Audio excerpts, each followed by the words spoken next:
नमस्कार, मैं हूं मृत्युंजय और आप देख रहे हैं फोर पिलर लाइव। आपको बता दें कि पिछले दिनों रामनवमी के जुलूस में बिहार के दो जगह सासाराम और बिहार शरीफ में दंगा हुआ था, जिसको लेकर बीजेपी के प्रतिपक्ष नेता विजय सिन्हा ने सीएम नीतीश कुमार पर जमकर हमला बोलते हुए कहा कि नीतीश कुमार की सरकार में अराजकता का माहौल है।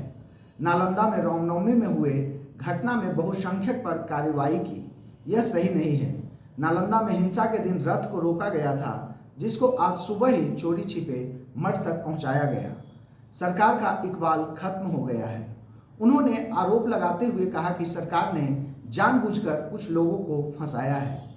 सभी पीड़ित परिवार से विजय सिन्हा जाकर मुलाकात करेंगे। वहीं जदयू सांसद कौशलेंद्र कुमार के बजरंग दल पर बैन करने की मांग को लेकर भी उन्होंने कहा कि जब रावण ने हनुमान को कैद नहीं कर सका तो यह सरकार कैसे कैद करेगी।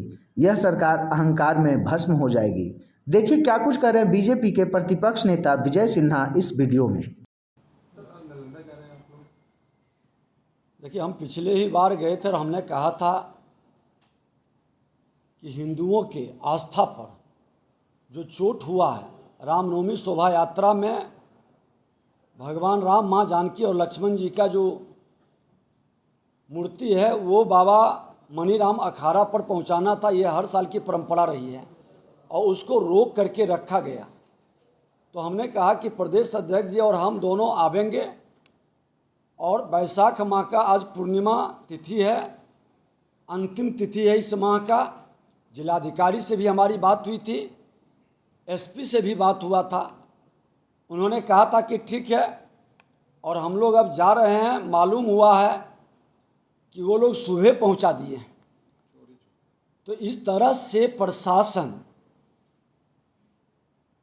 बहुसंख्यकों का हिंदुओं के आस्था को क्या सुरक्षा प्रदान करने में सक्षम नहीं है।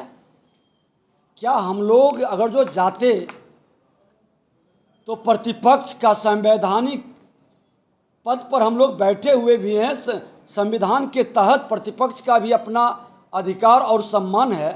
हम तो हाँ सामाजिक सद्भाव, लोगों की आस्था पर जो चोट लगा है उसको भी सहलाने के लिए, लोगों को मिलाने के लिए सभी धर्मों का सम्मान हम करते हैं। फिर बहुसंख्यकों को अपमानित करके इस तरह से सरकार क्या संदेश देना चाहती है। तुष्टीकरण की राजनीति से क्या राज सत्ता चल सकती है? एक पक्षीय व्यवस्था से क्या सरकार चला पाएगी? हम लोग अभी जाएंगे और बाबा मनीराम अखाड़ा पर उनका दर्शन करेंगे।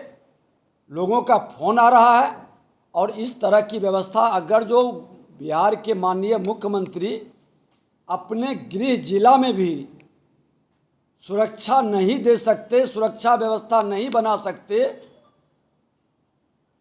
ये अपने अहंकार और महत्वाकांक्षा की पूर्ति के लिए तीर्थाटन में लगे हैं।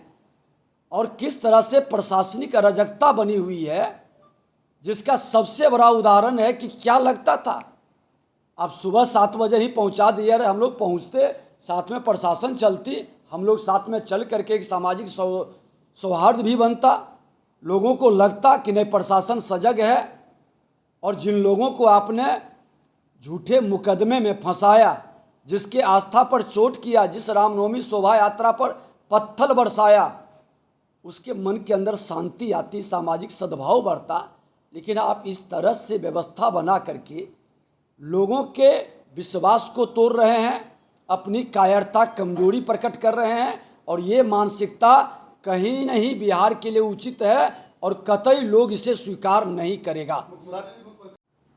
रावण भी बजरंगबली को कैद करने के लिए चला था और रावण कैद करने की जगह पर लंका को ही बजरंगबली जला के चलाए थे। इन लोगों की जो लंका रूपी अपने साम्राज्य को बनाए हैं, प्रशासनिक अराजकता, अपराध और भ्रष्टाचार का जो माहौल खड़ा किए हैं, उस माहौल में हमारे बजरंग दल और बजरंगबली के स्वरूप में, राष्ट्र हित में, समाज हित में, सबके हित में, आपदा विपदा में काम करने वाले लोग पर जिस दिन प्रतिबंध लगाएंगे, इनकी लंका जल जाएगी और ये लोग कहीं दिखाई नहीं पड़ेंगे।